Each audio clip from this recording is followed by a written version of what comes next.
Émission 934. Cette semaine, The Muppet Show. En direct de Montréal, Québec, Canada. Vous écoutez, oui, les mystérieux étonnants.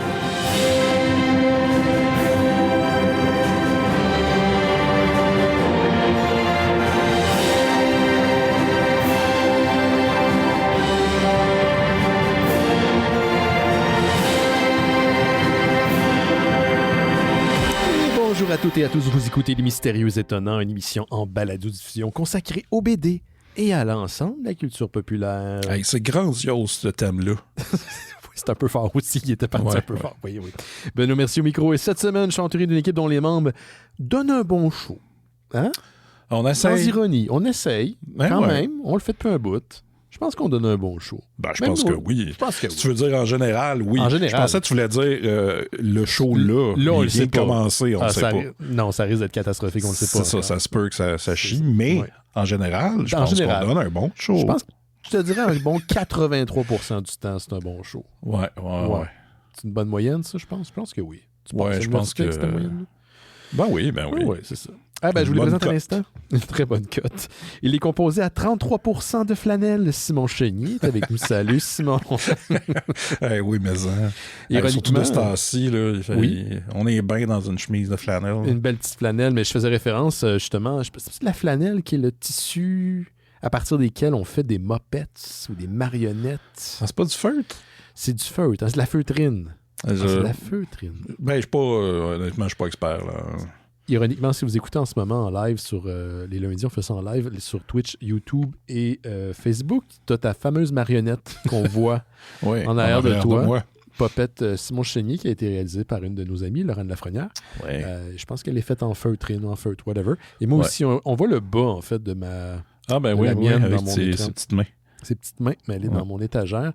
D'ailleurs, j'ai oublié de le mentionner il y a 2 semaines, Simon, puis je veux prendre le temps de le dire en ondes, mais on le voit un petit peu là, dans mon décor, qui est une étagère remplie de plein de trucs que j'ai assemblés au fil des années là, dans le cadre des Mystérieux Étonnants, parce que ça fait quand même 20 ans qu'on roule notre boss. Et j'ai rajouté une pancarte ici, là. Malheureusement, on la voit pas beaucoup. Puis ça dit, je peux même le mentionner pour les gens à la maison, Assure you, we are open. Ça, c'est une référence à Kevin Smith et c'est un cadeau de mon ami Rémi Fréchette. Rémi, que j'ai reçu d'ailleurs la semaine passée dans le cadre de notre semaine dédiée à une entrevue. Je l'ai reçu avec Charles-Antoine Desgranges pour une entrevue dédiée à Mythe ou Mystère, un balado qui vient de lancer sur Audio. Fait que je tiens à faire ma plug. Si vous n'avez pas écouté l'entrevue de la semaine passée, je pense que ça vaut la peine.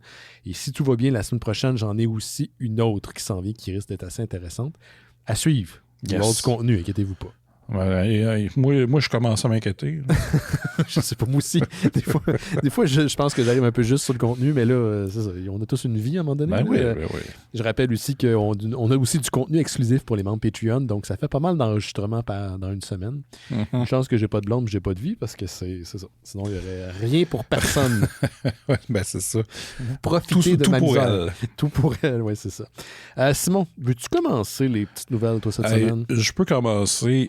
Je vais y aller avec une chronique très... classique? Comment je pourrais dire ça? Oui, classique. Simon Core. Réconfortante. Relax. Ouais. Je vais y aller avec les sorties Blu-ray du mois. Du mois? Oui, OK. Ouais. Qui est bientôt fini. Puis comme la dernière fois, ça va plus être... moins de détails, je veux juste pas prendre comme une demi-heure là, pour tout dire. Oui, je comprends. Des fois, je trouve que mes affaires sont longues. Donc, on a Predator Badlands qui sort en 4K. Disponible en ce moment sur Disney+, déjà. Que j'ai pas vu, mais qui m'intrigue quand même.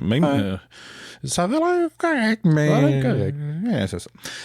Il y a un remake, ça a l'air, de Silent Night, Deadly Night, qui est sorti l'année passée, que j'ai comme pas... Je pense que je l'ai peut-être ignoré, mais il y a un 4K qui sort là. Je sais pas pourquoi, mais je suis tellement rendu cynique que quand t'as dit il y a un remake qui s'en vient et tu venais de parler de Predator Badlands, j'étais comme quoi? Déjà, il y a eu une fraction de seconde dans mon esprit où je me disais, on est vraiment rendu là. OK, oui, de Silent Night, Deadly Night, le film d'horreur de Noël. Ouais, c'est ça, mais là, c'est un remake. remake. Je pense même le deuxième remake. Il me semble qu'il y en a eu un il y a 10 ans. Mais il me semble, c'est ça, il y en a eu il n'y a pas si longtemps. Le film Double Impact avec Jean-Claude Van Damme a sa sortie 4K sous l'étiquette MVD Rewind Collection. C'est-tu le film avec Dennis Rodman, ça? Non, c'est le film où il joue son double. Ben, tu vas me dire, il y en a plusieurs. C'est ça, j'allais dire, il y en a eu plusieurs. Le premier qu'il y a eu, là. OK. Parce qu'il y en a un où il joue son frère pour intégrer la pègre, puis finalement, il y a un frère jumeau. Puis... Ben, c'est 2 jumeaux là-dedans, mais... qu'est-ce qui se passe? Je pense qu'il y en a un qui est comme rough, puis l'autre qui est plus preppy un peu. Là, puis là, les deux se mettent ensemble, là, puis ils battent du monde. Finalement, Michael B. Jordan, dans Sinners, il n'a rien inventé. Non. J'ai 6 VD qui étaient là avant. Il y a le film Knock Off avec Jean-Claude Van Damme et aussi Rob Schneider. Ouais, dans le temps de la carrière. Il me semble que c'est un film de Tio Ark, qui est quand même un gros réalisateur de Hong Kong, et qui, si je me souviens bien, dans ce film-là, il a voulu faire chier Van Damme parce qu'il avait tourné un autre film avec lui, puis ça avait été rough. Okay. Puis là, dans celui-là, il l'a comme... il l'a un peu humilié dans son rôle. En tout cas, ça reste à voir. Et sinon, on a The Big Heat, un film qui sort sous le label Hong Kong Cinema Classics de Shout Factory, que j'ai pas vu encore, mais il m'intrigue. Sinon, il y a un coffret avec les 2 films Prison on Fire, 1 et 2, en 4K, encore sous le label Hong Kong Cinema Classic, 2 films réalisés par Ringo Lam.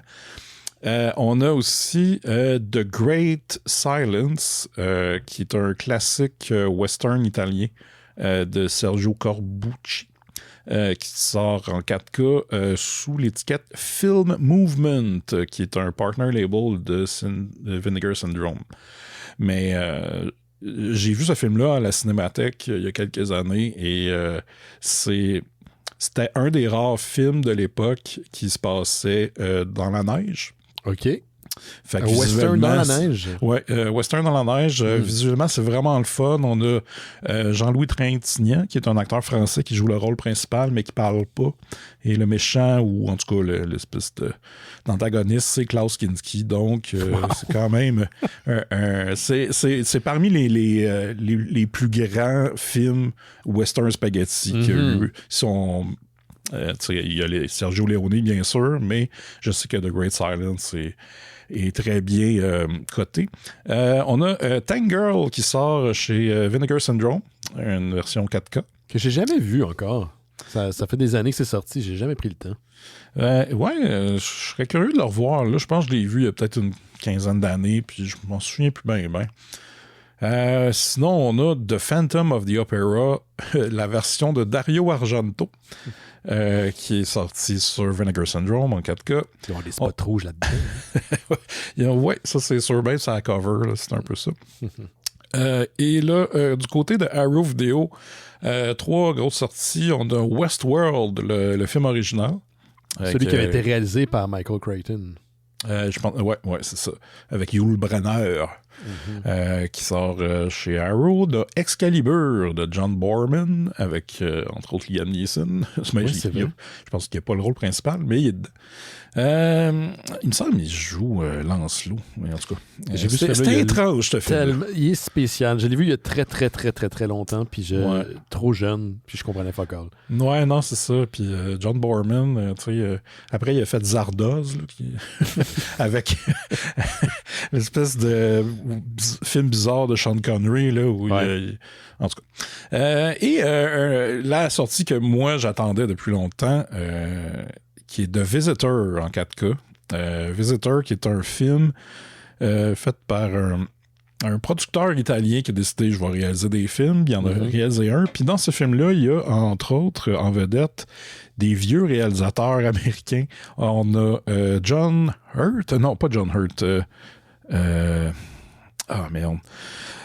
Bref, il y a des vieux monsieur, puis c'est un mélange de... même, je te l'avais montré il y a très longtemps. Ouais. C'est un espèce de film qui est un mélange Exorcist, The Birds, Close Encounter of the Third Kind, avec une petite fille qui... Ouais. C'est John Ford qui joue? Oui, John Ford. C'est John Ford, voilà. Okay. C'est ça.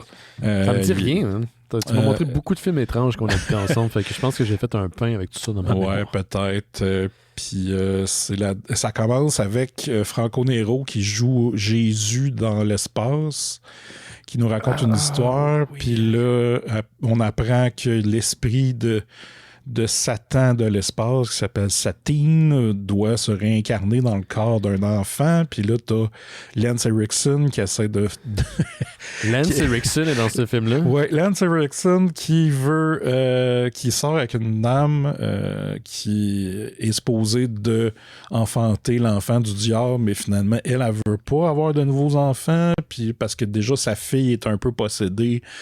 Puis, en tout cas, ça, c'est pas le film de vampire de l'espace réalisé par Toby Hooper, c'est pas ça? Non, ça, c'est Life Force. Life Force. Un autre grand film, mais The Visitor est un très bon mauvais film, là. Un peu sauté, là, italien, weird, là. J'ai dû occulter ça de ma mémoire parce que ça me dit absolument rien. Et le dernier, c'est Network, qui sort en 4K sur Criterion. Oh, nice! J'aime beaucoup Network. Un excellent film. Donc, voilà, c'était les sorties pour le mois de février. Vous écouterez Network, vous avez la chance, puis vous écouterez par la suite, je pense que c'est qui avait suggéré ça, je me souviens plus.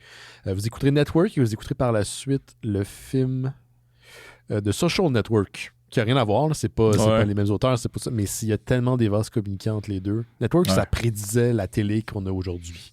Et un peu la culture de l'Internet. Mais c'était vraiment très, très précurseur dans son genre. C'est très bon. C'est très, très bon. J'ai plein de petites nouvelles, mais je vais te laisser choisir, Simon. J'ai un petit crossover inattendu qui s'en vient. Une petite nouvelle de Alex Ross, le dessinateur Alex Ross, et Spectacular Spider-Man. Vas-y avec le petit crossover, parce que peut-être que j'ai vu l'affaire. Tu l'as peut-être vu l'affaire, toi aussi? C'est une affaire très, très nerd, là, dans le grand sens du terme. Là. C'est le genre d'affaire que je pense que 2010, j'aurais capoté. Aujourd'hui, j'ai 44, presque 45. Je suis ouais, OK. Je vais le lire quand ça va arriver, si ça se passe, mais bon, c'est ça. Tu le sais, Simon, Disney a acquis Marvel Comics en 2012. On était déjà à l'antenne dans le temps, on avait parlé jadis quand c'était annoncé. Puis en 2015, Marvel Comics a commencé à publier des comic books de Star Wars. Donc, il y a eu plusieurs titres, des spin-offs, et ça continue encore aujourd'hui. Donc, depuis 2015. Et depuis, Disney a racheté aussi 20th Century Fox, qui est devenu 20th Century Studios. Il y a eu des crossovers entre les personnages de Marvel Comics et les Predators et les Aliens. Certains dont on a parlé ici à l'émission. Certains titres qui nous avaient quand même surpris, dont certains qu'on avait bien aimés. Mais il n'y a jamais eu de crossover à proprement parler entre Star Wars et les Avengers, qui est sans doute dans les plus grandes propriétés que Disney possède en ce moment. Comment... Oui, vas-y. Juste te dire, la seule instance de crossover, c'est dans Parks and Rec. Oui, exactement, j'ai pensé à ça. C'est ça. Patton Oswalt qui raconte... en tout cas, oui. Je pense que Patton Oswalt éventuellement sera... comment on dit ça? Il va avoir prouvé qu'il a eu raison. Hein? Il parle d'une espèce de speech. Je ne sais pas s'ils ont gardé au complet dans l'épisode final, mais allez voir Patton Oswalt's speech. Il improvise un espèce de un long discours de presque 10 minutes, je pense, où il parle d'un crossover en toutes les propriétés de Marvel, dont Star Wars et les Avengers. Et c'est exactement à ça que j'ai pensé quand j'ai entendu parler de la nouvelle. Fait qu'il n'y a jamais eu de crossover à proprement parler, même pas des couvertures alternatives, des couvertures où on mettrait des personnages en opposition, puis finalement tu lis le comics, mais ça n'a rien à voir avec ce qui était présenté sur la couverture. Et là, il y a la grande gueule du comic book, Rob Liefeld, qu'on aime bien, qui est le co-créateur de Deadpool, Cable et compagnie, qui a annoncé sur Twitter qu'il y avait un crossover qui est en préparation, un vrai crossover en bonne et due forme. Et là, par la suite, du coup, tu te dis, Rob Liefeld, il en a dit des conneries au fil des années. C'est un gars qui est très, très, très enthousiaste. Des fois, il devrait peut-être se questionner sur ce qu'il dit. Se calmer un peu. presque calmé un peu, mais un peu à la manière d'un Patton Oswalt. Il est bien sympathique aussi. Ben, c'est Rob Liefeld. C'est Rob Liefeld. Il va être comme ça toute sa vie, puis c'est pour ça qu'on l'aime ou qu'on l'haït. Moi, je l'aime bien quand même. Mais par la suite, tel un Patton Oswalt, Bleeding Cool a confirmé qu'il y avait bien un Avengers qui est en préparation avec un crossover avec Star Wars. Comment ça marche? Comment ça fonctionne? J'en ai aucune d'idée. Mais ce qui est intéressant pour moi, c'est pas tant le crossover, mais qui est censé le scénariser. Ce dit crossover. On parle de l'auteur de comic book Mark Millar, qui est quand même un auteur à succès, qui a entre autres écrit Civil War, The Ultimates, Kick-Ass et j'en passe. Et donc, ça fait des années que les lecteurs de Marvel voulaient le revoir du côté de Marvel Comics, mais il était parti faire ses trucs. Il avait même créé sa propre étiquette avec des propriétés qu'il avait vendues du côté de Netflix, avec des succès plutôt variables. Ça n'a pas vraiment levé. Et là, récemment, il a même refondé une nouvelle compagnie de production. Je pense qu'il se lance dans des nouveaux projets. Donc, ça serait comme le projet, si on en croit la rumeur, pour le ramener du côté de Marvel Comics. Donc, ça reste à voir comment ça va se décliner, tout ça, et si ça va se confirmer. Mais si c'est le cas, on pourrait avoir un crossover Avengers Star Wars d'ici 2027 en comic book, mon cher. Mon Dieu. J'ai aucune idée quelle apparence ça va prendre, mais je suis quand même, je dois avouer, intrigué. Est-ce qu'on va avoir enfin Wolverine versus Boba Fett? Hein? Tu le sais que si je font pas dans Je dis ça cyniquement, mais en même temps, je vais le lire. C'est comme mon enfant intérieur en moi a fait « Ouais, mais j'ai envie de voir ça. » Ben ouais. Puis s'ils le font pas, tu le sais que s'ils le font pas dans le cadre des pages de l'histoire, ils vont certainement faire une couverture alternative, on les voir s'affronter. Ouais, c'est sûr. Moi, je suis pas un fan des couvertures alternatives. Là, je collectionne plus les singles, mais ouais. Mais je sais pas, toi, tu penses quoi de ce genre d'idée-là, de crossover, Avengers, Star Wars? Je veux dire, on va le lire éventuellement, mais est-ce que ça t'excite? Je te dirais, non, ça m'excite pas tant. Non, c'est ça non plus. Mais en même temps, tu sais, je suis bien ouvert. Là, je veux dire, il y a bien des crossovers qui m'ont beaucoup surpris. Oui. Avengers Alien qu'on écoutait, qu'on a lu. Celui-là, moi, j'étais pas là. Si vous en avez parlé, parce que moi, je l'ai pas lu encore. Ça, je veux le lire. C'est vraiment bon, sous la plume de Jonathan Hickman, en plus. Ouais. C'était Wolverine versus Predator, qu'on avait bien aimé. Oui, c'est vrai. Surtout le premier, je pense. Ouais. Puis, tu sais, si on pense dans le vieux stock, tu sais, le Terminator et Robocop. C'était tout ça? Oui, c'était Terminator Robocop. Oui, il y a très longtemps. Ça avait fonctionné avec moi. Oui, moi aussi. Je pense que c'était Frank Miller qui l'avait écrit. Ouais. Tu sais, ça peut être bon. Je suis juste, je suis curieux parce que je peux comprendre l'univers de, mettons, Aliens et Predator qui marcherait avec parce que c'est un peu dans la même... C'est dans la même lignée de temps, mettons. Ouais, puis c'est un creature feature au pire aller, c'est la créature du mois. Mais là, pour Star Wars, c'est qui est dans une long time ago, une galaxie far, far away, je suis comme, comment ils vont faire pour... Mais en même temps, ça, le médium le permet. Là, le médium le permet, quoi. Exactement. Fait que tu sais, je suis pas excité, mais en même temps, je vais pas bouder mon plaisir. Même affaire. Je vais pas l'attendre, mais si éventuellement ça sort, je vais être très curieux. Puis juste pour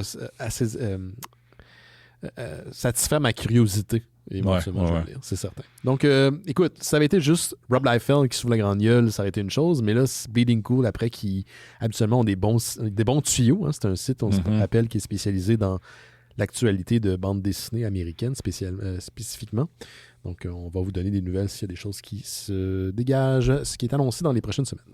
Ouais. Mon Simon. Moi, je vais vous parler de... j'ai joué à un jeu vidéo. C'est rare que tu joues, toi. Non, mais tu joues... Non, c'est pas vrai. Je joue de temps en temps, mais tu sais, je suis pas... C'est pas notre ami Johan, mettons. Non, je suis pas un grand gamer, mais tu sais, je vais jouer. Puis là, celui-là me tentait beaucoup. C'est le jeu Terminator 2D No Fate. Ouais, qui est un nouveau jeu. C'est un jeu qui est sorti là, il y a pas si longtemps. Ouais, avec des graphiques 16 bits, qui rappellent un peu les vieux side-scrollers. De l'époque du Genesis, Super Nintendo. Exactement. Fait que tu sais, moi j'avais vu des images, puis je me suis dit, j'ai le goût de jouer à ça. Puis là, j'ai vu qu'il était sorti. Puis là, il était $40. Je me suis dit, OK, je vais let's go. Puis J'ai eu du plaisir, mais ça dure tellement pas longtemps. Ah ouais? Ouais, c'est... Combien d'heures de gameplay? Même pas 1 heure. Mais ça dépend. Évidemment, j'ai pas joué à hard, là, mais le jeu passe vraiment très vite. Et écoute, le jeu, il est le fun. Tu sais, si on le prend juste pour un side-scroller, il est le fun, il est court, mais il est le fun à... les contrôles sont le fun, ce qui se passe, c'est le fun. Puis tu sais, Terminator 2, fait qu'on connaît le film. Je pense que un des trucs qui est un peu poche, c'est que il y a beaucoup de scènes d'action que tu te dirais ça va être un bon tableau, mais il les skip. Ah. Parce que ben ça c'est comment dire, le gameplay fait que je sais pas, ils ont pas réussi à adapter les affaires. Fait que aussi tu joues juste un tableau avec Arnold, ben avec le T800 en tant que T800 là. Ouais, le reste du temps t'es Sarah Connor.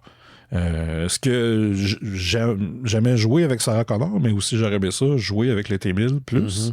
La seule scène avec le T1000, c'est celle dans le bar où il détruit des moteurs. Ah, ok, il n'y a même pas la scène finale d'affrontement à l'intérieur, à l'extérieur de l'espèce de machine de compagnie d'informatique là. Non, ben tu joues Sarah Connor là-dedans. Ok. Comme à la fin, t'es Sarah Connor qui s'enfuit du T1000 pour se rendre à pitcher la chip dans la lave. Dans la lave. Fait qu'il faut que t'ailles vite. Mais c'est ça. Toi, ton moteur, il arrive des fois, il va t'aider, mais il fait pas grand-chose. Fait que j'étais comme un peu... Je me disais, après avoir joué, j'ai fait comme, ben, j'ai eu du fun, mais ça valait peut-être pas ce prix-là. Mais en même temps,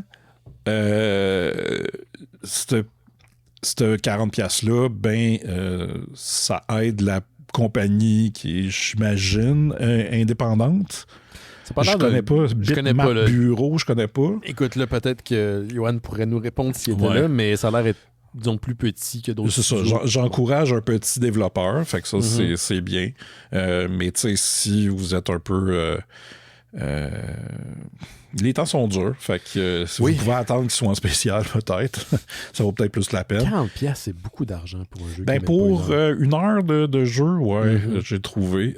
Mais écoute, c'est ça. Il y a quelques...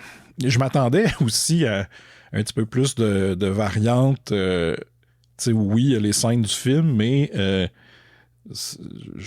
tant qu'à couper des bouts dans le jeu, peut-être rajouter du stock. Puis il y en a un peu quand tu joues John Connor dans le futur, mais ça dure comme 2 tableaux. Puis c'est très... Il n'y a pas tant de variantes au niveau du gameplay, c'est toujours un peu la même chose? C'est pas si pire, mais... C'est quoi, c'est un point and shoot? Ouais, c'est ça. Tu t'avances, tu tires, puis... Il y a un tableau qui est le fun aussi, qui est un peu différent, c'est quand t'es John Connor en moto. Puis tu te fais poursuivre par la vanne du T1000. Mais c'est ça. La musique est très bonne et le fait qu'ils ont utilisé Bad to the Bone de George Thorogood dans la scène de bar, ça j'ai fait oh shit, ça c'est cool. Fait que là tu pètes des gueules, t'es Arnold tout nu et tu pètes des gueules à des motards sur Bad to the Bone. Fait que ça c'est pas pire. Mais c'est ça. Fait que tu sais, moi, mettons, si j'avais la prétention d'avoir une échelle de notes pour les jeux vidéo, mettons, ce serait un 7, peut-être un 6.5. Mais ça, c'est moi. Je suis pas un grand joueur non plus. Là. Mais c'était eu du fun. C'était pour lui donner quand même une bonne critique. C'est juste, je pense qu'il va y faire mal, c'est la durée de gameplay. Je pense. Ouais, c'est ça. C'est très court, mais en même temps... Ça a l'air beau comme jeu. Là. Moi, oui, non, le jeu est très beau.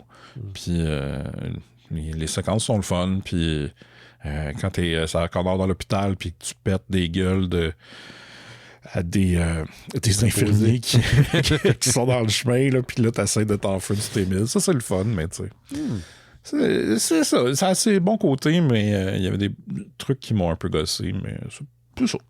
OK. Jeter un coup d'œil, peut-être attendre, comme Simon le disait, qu'il y ait un rabais ou un solde quelconque. Il y en a souvent. Là. Tu l'as acheté sur quoi? Sur PS5? Ouais. PS5. Je te laisse encore choisir, Simon. Spider-Man. On peut parler de Spider-Man. On peut parler aussi d'Alex Ross, son nouveau projet. Où j'ai une petite critique de film vraiment rapide que j'ai écouté en fin de semaine. La critique, tiens. On dit pas une petite critique, c'est plus une appréciation. J'ai vu le film qui vient de sortir sur Netflix qui s'appelle Secret Mall Apartment. Je sais pas si tu as vu ça passer.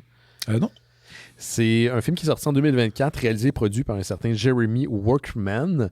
Ça parle en fait d'un gros centre d'achat qui a été construit au début des années 2000 à Providence, au Rhode Island, et que, ça traite de toute la gentrification autour du quartier. Il y avait des usines désaffectées qui entouraient la place, et à cause de la création de ce grand centre d'achat-là, ça a amené de la spéculation immobilière, on connaît ça. Fait qu'il y a une gang d'artistes qui se sont retrouvés un petit peu sans logis ou qui ont dû déménager. C'était des lieux qui étaient excessivement créatifs, où on pouvait faire un petit peu n'importe quoi. Et on suit un des membres de cette communauté-là artistique qui, au début des années 2000, son nom c'est Michael Townsend, a découvert dans le centre d'achat qui vient d'être construit dans sa ville un espace comme secret. Lors de la construction, il trouvait qu'il y avait comme une place, on dirait qu'il y avait comme un espace qui faisait pas de sens. Okay. Et à force de se promener dans les backrooms du centre d'achat, d'essayer de trouver des crevasses, ce genre de choses-là, il a trouvé un endroit où il n'y a rien. C'est carrément une salle complètement vide. Okay. Et lui, il s'est dit, « Hey, je vais utiliser cet espace-là. » Et au cours des 4 années qui ont suivi, donc de à peu près 2002 à 2006-2007, il a construit là-dedans un appartement avec des étudiants en art auxquels il enseignait, parce que c'est aussi un artiste. Michael Townsend, c'est un gars qui fait du tape art, donc il construit des murales avec du papier adhésif de couleur bleu et vert. Donc il a entraîné ses étudiants là-dedans. Puis le but, c'était comme pas de faire le party, c'était pas de faire du dommage, c'était vraiment de pouvoir créer cet espace-là qui, en fait, c'est un espace qui est sous-utilisé dans un quartier qui aurait eu besoin justement de développement immobilier abordable. Tu sais. Mm-hmm. Fait qu'il y a comme une démarche un peu artistique là-dedans. Ça parle de gentrification, mais c'est pas non plus un billet social. C'était plus une expérimentation. Ouais. Et pour vrai, ils ont transformé cet espace-là en vraiment quelque chose d'assez exceptionnel. Il y a un TV qui a un vieux PlayStation 2, une commode. C'est toutes des affaires qui ont réussi à faire rentrer dans le centre d'achat par différentes entrées. Okay. Initialement, c'est ça, c'était comme une genre de crevasse entre les murs qui les a amenés à cet espace-là. Mais ils ont trouvé que s'ils pouvaient passer par des portes d'urgence qui déclenchait un système d'alarme mais qui était comme relié à aucune centrale, ils pouvaient passer à travers aussi les backrooms pour se rendre à cet espace-là. Il y avait comme 4 places.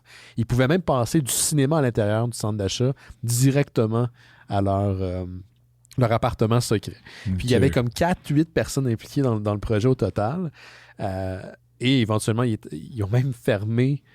C'est comme un espace ouvert, là, on pouvait y accéder qu'un escalier. Puis ils l'ont fermé avec des blocs de ciment. Ils ont fait un mur, puis ils ont mis une porte avec une clé. Fait que les gens avaient accès à cet espace-là avec une porte et une clé. Je vous dirai pas comment ça se finit. Évidemment, ça se finit pas super bien.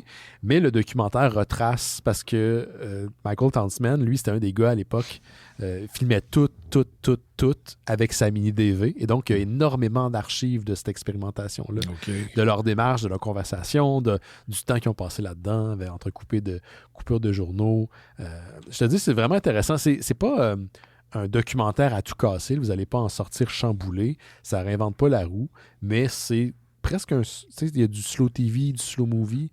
C'est comme un slow documentary. Fascinant. Puis c'est le genre de sweet spot pour moi qui a su en fait éveiller mon intérêt. Fait que je le conseille si vous êtes à la recherche de quelque chose d'inusité, puis qui va peut-être de plus léger aussi. Là, en ce moment, on ne veut pas nécessairement consommer des trucs qui vont vous énerver d'aller vous coucher. C'est de la bonne slow TV. Ça s'appelle The Secret Mall Apartment. C'est en ce moment disponible sur Netflix pour les gens qui sont abonnés au Canada. Excellent. Yes. Puis, si vous êtes un peu comme moi, vous en faites pas, mais vous êtes amateur de Urbex, là, bon, qui font l'exploration urbaine. Ouais. Ça vient un peu gratter cette... ben oui, c'est ça. Là, tu parles de passage secret dans un centre d'achat. Là, ça me tente. C'est vraiment particulier. Là. Ils ont comme trouvé un entremur, puis ils sont rentrés dedans, puis à force de grimper dans l'espèce d'espace entre deux murs, ça, ils étaient rendus dans le centre d'achat. Ils ont passé des nuits là-dedans. Mais c'est pas de grabuge, pas de party, pas de... C'était juste une place où ils pouvaient comme occuper comme un genre de clubhouse. Okay. Comme le spot dans Watatata, sauf qu'ils sont pas tous brûlés morts à la fin. Oui. Quelqu'un qui a des feux au spot! C'est à toi, Simon. OK, moi, je vais vous parler d'un film qui m'a marqué, que j'ai écouté dans les dernières semaines. J'ai reçu le Blu-ray de Severin qui vient de sortir, et c'est le film Adam et Ève. Ou sinon, le titre original, Adamo ed Eva, la prima storia d'amor. La première histoire d'amour. Ouais, c'est ça. Le film est aussi connu sous Adam et Ève contre les cannibales. Donc, quoi? Ouais, c'est un film de 1983 italien. Hein? Je l'ai deviné par le titre. Qui raconte l'histoire, la célèbre histoire d'Adam et Ève, mais qui prend quelques libertés, je te dirais, qui fait que ce film-là est un peu... tu l'écoutes et t'es souvent en train de te dire « What the fuck? Qu'est-ce qui se passe? » Fait que là, je vais vous raconter un peu ce qui se passe. On a le film qui commence avec Adam qui sort d'un cocon. Et après, il moule Ève dans du sable. Et il y a une toune full 80s, tu sais, un peu à la Cyndi Lauper, mais ses tunes slow là, qui jouent. Là. Fait que là, déjà là, c'est spécial. Et évidemment, là, on a la fameuse scène où Ève se fait... cruiser ou plutôt titiller par le serpent qui veut qu'elle mange la pomme. Puis là, finalement, elle réussit à la manger la pomme. Elle fait manger la pomme à Adam. Adam, il la mange. Et ils sont pitchés en dehors du paradis terrestre. Mais qu'est-ce qu'il y a à l'extérieur du paradis terrestre? Des usines d'Amazon. En fait, il y a plusieurs choses qui peuvent attaquer deux humains, les deux premiers humains. Donc, un ptérodactyle. Ah, pourquoi pas? Il y a aussi un ours ou un gars dans un costume d'ours. Ouais, probablement plus un gars dans un costume d'ours, j'ai l'impression. Oui. Il y a une tribu donc d'autres êtres humains qui sont là, qui sont peinturés en vert, hommes, femmes et enfants. Il y a aussi une tribu rivale cannibale.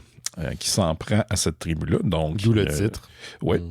Et ils se font attaquer par des loups aussi, éventuellement. Et c'est ça, c'est qu'on les suit à essayer de survivre là-dedans. À un moment donné, les deux tout le long, ils se chicanent un peu. Ils ont comme une relation un peu toxique. Puis Adam, lui, il veut comme aller vers l'eau, vers l'océan. Il sait pas pourquoi, mais c'est ça. Puis là, elle a dit, ben non, moi, je veux rester ici. Puis là, elle reste là. Puis là, elle tombe en amour avec un des membres de la tribu. Non pas les cannibales, les autres. Pendant que Adam se promène. Puis là, un moment donné, il revient. Puis là, il sauve Ève d'une attaque de cannibales. En fait, ils deviennent une espèce de troupe avec l'autre gars de la tribu. C'est moderne? Ben, pas... il faut pas, là, mais je veux dire... c'est un trio. J'aurais dû dire un trio, pas un troupe. Puis là, éventuellement, ce gars-là s'en va. Ève tombe enceinte. Puis là, les deux se retrouvent... parce que c'est ça, vu qu'Adam, il continue à essayer de vouloir trouver l'eau, il trouve, à un moment donné, un passage qui l'amène vers... un désert de neige. Non, j'ai dit un appartement dans un centre d'achat. Ouais, c'est ça. Ben non, c'est ça. Il trouve comme un bout avec plein de neige, puis là, il dit « Ah non, je pense que c'est ici que mon voyage finit. Il faut attendre que ça fonde. » Puis là, ça prend comme 1 heure, puis tout fond. Là, c'est comme si l'Antarctique se défaisait d'une shot. Puis là, ben, wow! Voilà. Tout ça pour dire que ce film-là, quand je l'écoutais, j'étais un peu sous le charme de tout ça parce que c'est tellement random et ça n'a pas rapport. Là. Je veux dire, je suis pas un expert en ce qui est de toute la Bible et tout ça, là, mais il me semble qu'il n'y avait pas de cannibales. Il me semble qu'il n'y avait pas de cannibales. Mais ça fait longtemps pas de ptérodactyles non plus. Non, ça, je suis pas mal certain. C'est ça. Mais c'est ça. C'est que tout le long, c'est tellement what the fuck que toutes les décisions qu'ils prennent, c'est comme un spectacle incroyable de cinéma d'exploitation italien. Il y a juste eux qui peuvent faire ça. Puis je m'attendais pas. En fait, je me souviens de l'avoir vu il y a peut-être une vingtaine d'années, puis ça ne m'avait pas marqué tant que ça. La raison pourquoi je l'avais regardé, c'était surtout parce que le gars qui joue Adam, c'est le gars qui joue Trash dans Les Guerriers du Bronze 1 et 2. C'est pour ça que t'as écouté ça. Ben, j'avais écouté, puis là, c'est ça, là, je l'ai réécouté et je le redécouvre et j'ai eu tellement de plaisir. Pour vrai, la façon que t'en parles, t'as pas l'air certain. Ben, c'est parce que le film, il est étrange. Oui. Mais moi, tu sais, moi, ça venait me chercher, là, tout ça. Puis c'est vraiment un divertissement incroyable si vous aimez les films mauvais. Je le conseille fortement. C'est sûr que c'est peut-être pas... commencez pas avec ça, là, mais si vous n'avez vu John Coupe, ça vaut la peine. Je sais que ça se trouve sur Tubi, il me semble. Là, pis, nice. Fait que sinon, c'est ça. Il y a le Blu-ray de Severin qui est une belle... un beau nouveau transfert de la pellicule. Tu l'as acheté en 4K? Ouais. Je sais pas si j'en ai parlé il y a 2 semaines, mais je rappelle l'information, cas où que c'est tombé dans les oreilles d'un sourd. Dans l'oreille d'un sourd, il y a, si vous tapez, mettons, sur Just Watch, qui est comme, je pense, de répertoire de films qui se retrouvent sur différents services, depuis un bout, le contenu qui est sur Tubi n'est pas indiqué ou est incomplet sur Just Watch. Moi, j'aimais beaucoup Just Watch parce que c'était justement un service qui, contrairement à d'autres listes, était souvent... Enfin, comment je peux dire ça? Il était complet. Il y avait pas vraiment d'erreur. Mais depuis quelques semaines, si vous cherchez un film et vous le trouvez pas nulle part sur Just Watch, il y a des chances qu'il soit quand même sur Tubi. Faites donc faire une petite recherche sur Tubi anyway. Puis il y a des chances que vous allez le trouver là quand même. Donc, voilà, c'est envoyé dans les terres. On parle d'Alex Ross ou on parle de Spectacular Spider-Man? Spectacular Spider-Man. Ouais, on parle du fait que je pense que Laurent Boutin est en chemin, mais je suis en train de m'inquiéter. Il était Ben oui, c'est ça, d'habitude, il est là. Il a peut-être été retenu à la librairie. Qu'est-ce que tu as dit avec mes niaiseries? J'ai pas entendu ce que tu as dit. J'ai dit Spectacular Spider-Man. Spectacular Spider-Man, ça va nous rappeler notre âge, Simon, parce que je te ramène en 2008. En 2008, c'était l'ère Brand New Day, après One More Day. One More Day qui avait été écrit par Michael Straczynski, un de ses derniers titres chez Marvel après avoir quitté le bateau. C'était pogné avec l'éditeur en chef de l'époque. Et ça a fait tout de suite une période qui s'appelait Brand New Day, où on avait ramené un petit peu le statu quo de Spider-Man. On avait ramené des personnages. Ses pouvoirs étaient revenus à la normale, parce que dans cette période-là, auparavant, il y avait... des pouvoirs internes, des web shooters internes, ce genre de choses-là. Et durant la période Brand New Day, qui était quand même prolifique, il y avait plusieurs auteurs en parallèle qui se relayaient, qui écrivaient en même temps. Et un de ces auteurs, c'était Dan Slott. Et Dan Slott a écrit pendant 3 ans avant de prendre le titre, les rênes du titre, pour écrire une longue période de Spider-Man. Puis, c'était un très bon Spider-Man que moi j'ai bien aimé. C'est un peu conclu avec Superior Spider-Man, puis après, il a donné les rênes à d'autres auteurs qui se succèdent depuis. Mais là, il va revenir à Spider-Man, mais non seulement il va revenir à Spider-Man, mais il va revenir à cette période-là temporaire de Spider-Man qui se passe dans Brand New Day. Ça va être un Spectacular Spider-Man Brand New Day. Donc, on ramène l'auteur, ramène l'auteur dans cette période-là, et on va y raconter, bien sûr, des histoires qui n'ont jamais été contées auparavant. Et Dan Slott sera rejoint par le dessinateur Marcus To. Donc, l'histoire, pour te résumer rapidement, Spider-Man met la main sur un lexicon qui est en fait une liste complète des informations des installations critiques du criminel Kingpin, et d'autres personnes veulent cette liste pour différentes raisons, dont Mr. Negative, qui était très présent durant la période Brand New Day, et Punisher, qui, je peux t'imaginer, qui va avoir cette liste-là pour d'autres raisons. Donc, voilà, ça s'en vient, je pense que c'est au mois de mai prochain que ça revient.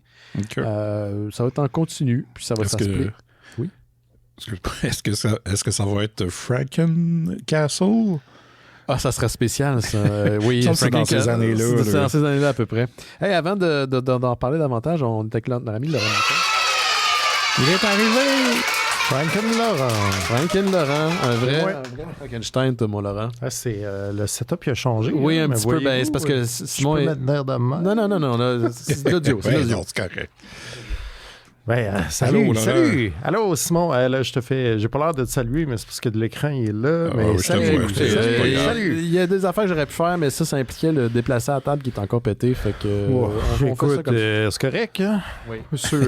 Imaginez que je regarde à la bonne place. Imaginez que. Oui, ben, on n'entend pas ça. On le voit pas, ça. Il faut pas adresser ces choses-là. Ça marche pas comme ça. Ben, écoute.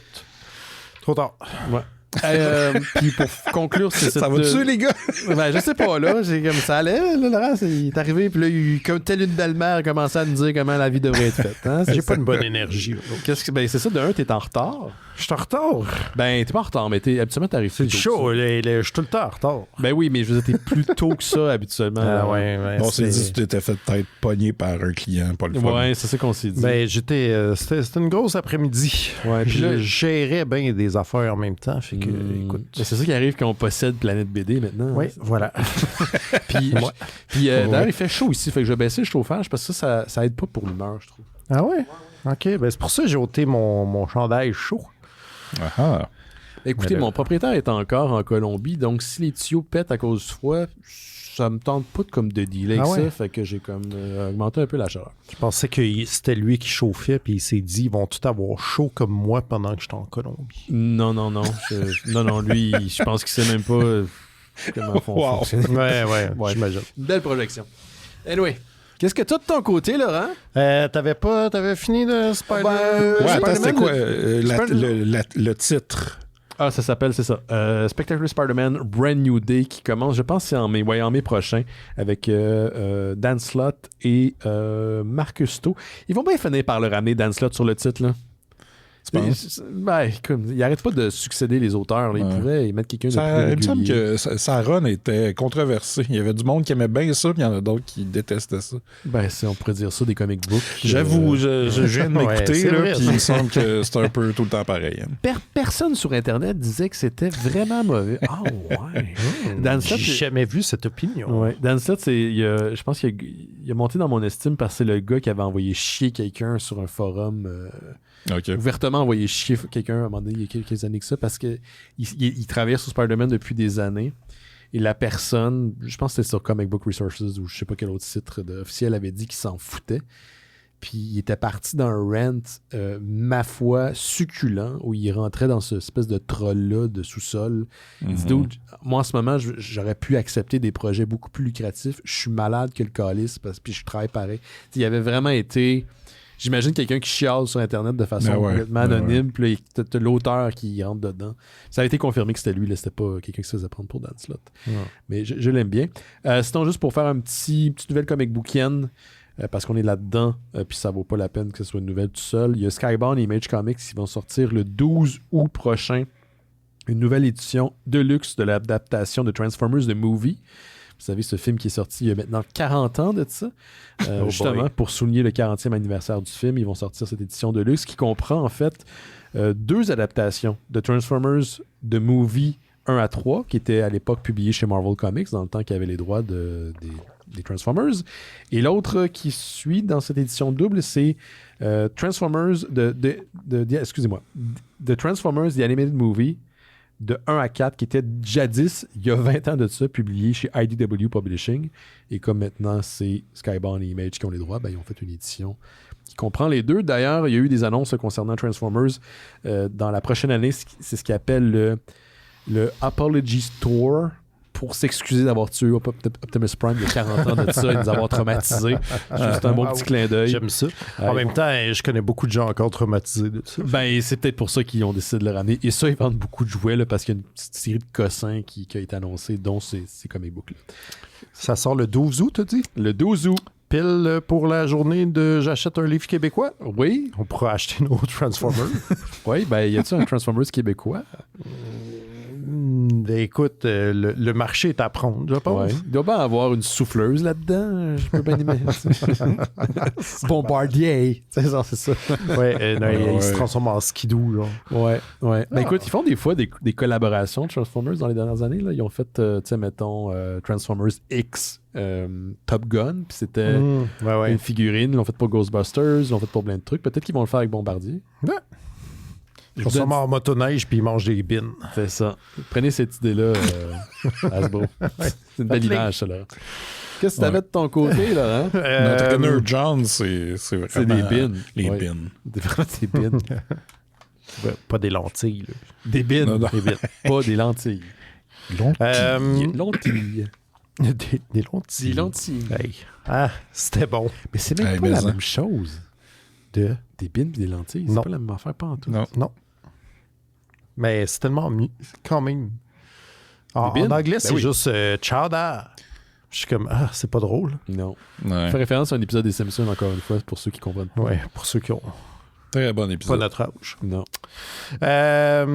J'ai vu une nouvelle comme quoi la compagnie de production télévisuelle qui s'appelle Trio Orange, qui existe depuis 2008 et qui font beaucoup de choses qu'on aime dans les dernières années, entre autres Empathie, qui était le gros hit de l'année passée sur Crave. Denis Danger, qui était vraiment le fun sur Télé-Québec.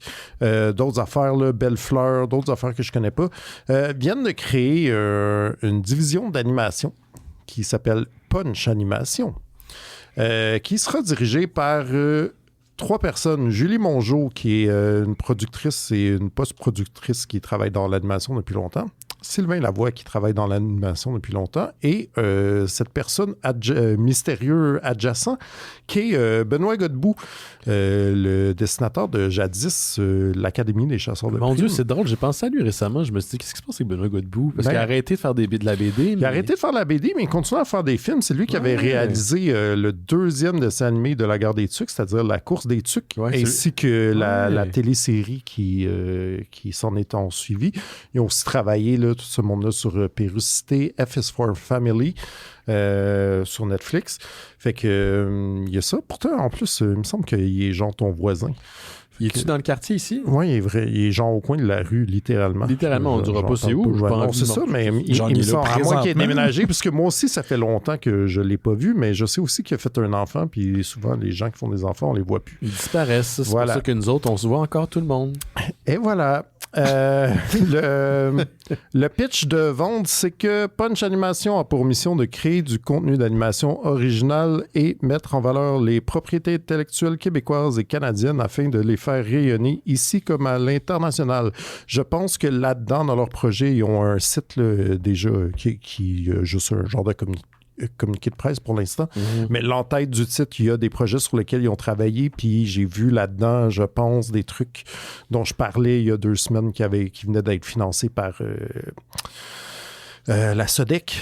Oui, c'est vrai, t'en as parlé. Genre Magnon et tout, là, fait que je pense qu'ils seront mêlés à ça. Fait que, voilà, c'est...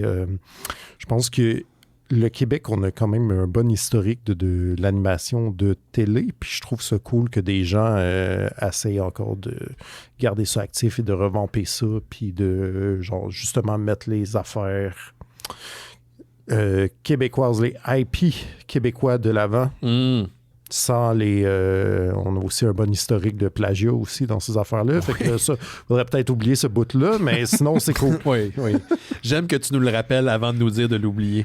L'épisode des Simpsons, il dit « Maintenant que vous savez comment ça se fait, faites-le pas. » Ben, il faut pas oublier, tu sais, notre devise ici, là, c'est « Je me souviens hein. ». On se souvient de quoi? De Robinson Sucroé. Ah oui, c'est vrai, Robinson Sucroé. Puis de Caillou. Je trouvais ça plate, ces 2 shows-là. Moi. Ah ouais, moi j'aimais ça. Ben, j'attends encore le coffret DVD. Question pour vous, vous sentez-vous keb? Sentez-vous vraiment keb? Genre, avez-vous comme une fibre? Comme moi, je suis content d'habiter ici, mais je me sens de moins en moins québécois. Ceci est une question. Mais piège, peut-être. C'est pas piège, mais c'est complexe. Écoute, moi, j'ai grandi dans une famille et un climat très, très souverainiste. Ouais, moi aussi. Non, pas moi, mais Tu sais, genre, mon père était très, très impliqué dans le référendum de 95. Là, genre, jadis, à l'époque... Hein? Who's your daddy? Et Benoît. Mais pas merci. Mais, tu sais, à l'époque, il avait tiré la ligne téléphonique de tous les voisins. Puis, genre, la journée du référendum, c'était comme un centre d'appel chez nous. Il y avait, genre, 100 personnes qui appelaient pour sortir le vote, mettons. Puis, comme il était impliqué, mettons. Fait que, tu sais, j'ai longtemps... par association, eu la fibre nationaliste aussi. Mais tu sais, plus ça va, ces affaires-là, puis plus t'es vois aller, en général, les nationalistes, puis t'es comme, je suis pas sûr que je vais être dans cette gang-là. Moi, c'est pas tant la question de l'indépendance, ce genre de choses-là, mais tu sais, la fibre, ce que je pensais être le Québec quand j'étais jeune, de moins en moins, c'est le cas. Et il y a une certaine tranche politique, là, tu y as fait référence. Moi, je me reconnais pas là-dedans. Moi non plus. Fait que je suis comme, est-ce que le reste de la province est comme ça ou c'est juste la classe politique qui est de même? Fait que, je veux dire, je suis content d'être ici, on a plein de privilèges, on est très, très, très, très chanceux. Oui, ça, définitivement. Ça, je vais jamais l'oublier. Puis on a gagné à la loterie de la vie juste pour ça. Mais je l'ai pas, profondément en moi, je me sens pas québécois. Je me sens plus montréalais que québécois, je pense. Ça, c'est une partie de la réponse. Moi aussi, je me sens de plus en plus montréalais, puis force est d'avouer que politiquement, c'est un peu en opposition avec le reste du Québec. Veux pas, somehow. Mais j'arrive pas... J'ai jamais pu m'identifier Canadien non plus, mettons, même en voyage ou quoi, c'est comme d'où tu viens, puis je trouve ça weird de dire Canada, j'ai jamais dit ça de ma vie, tu sais. Fait que somehow, je me sens... Oui, aussi, en fait, c'est faible, on dirait. Je me sens québécois, mais je suis de moins en moins fier. Ouais. Je pense que c'est ça le problème plus. Ouais, je pense que c'est la même chose. Il y a... je veux pas tomber là-dedans. C'est toi qui as posé la question. Non, mais tu sais, je veux dire, je sentais récemment une certaine... Ben ça, c'est pas récemment, là, mais une certaine solitude. Puis je me disais, tu sais, comme... Je suis ce gars-là qui habite dans une ville de je sais pas combien de millions de personnes, là. Puis je me dis, mais tu sais, puis je vois les trucs aller politiquement parlant, puis je me dis, mais je me retrouve pas dans... Je me sens pas... Tu sais, il doit y avoir quand même une population qui se reconnaît un certain miroir là-dedans, dans les tactiques, dans la façon d'entrevoir une société, parce que pour moi, c'est ça le but là, d'avoir un pays, sinon c'est juste une organisation, là, c'est un projet de société.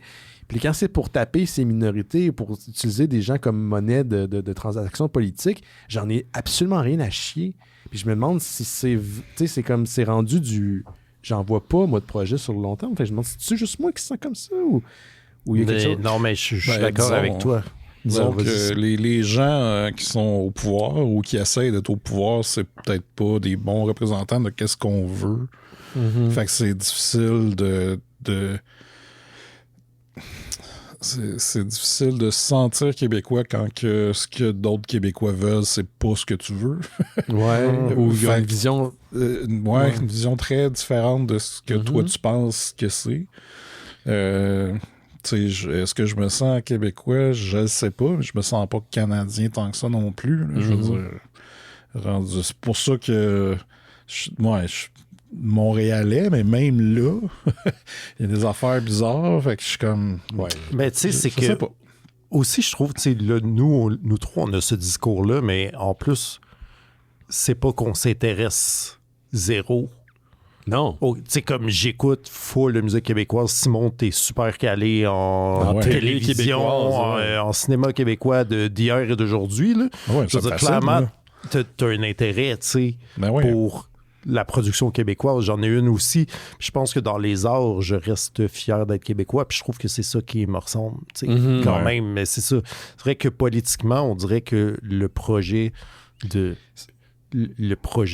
Québec, le pays, il est au-delà de ça. Ouais, non, mais c'est parce que je trouve que politiquement, il est devenu plus plutôt que d'une fierté de ce qu'on est, il est devenu en réaction qu'on a l'impression pas, tu sais, puis je suis comme qui est comme devenu plus haineux par la bande. Je suis comme moi, tu sais comme c'est moins ça. Des figures des figures populaires là, que ce soit politique ou des médias qui sont populistes, il y en aura toujours là, puis il y en a un estichial, il y en a une crise de mais gang.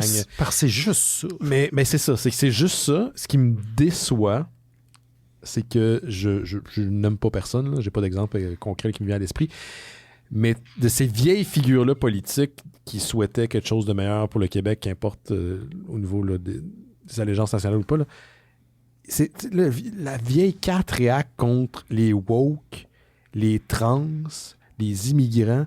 T'sais, le pays que tu veux faire ou la société que tu veux faire demain, qu'importe si elle est indépendante ou pas, ces gens-là vont en faire partie.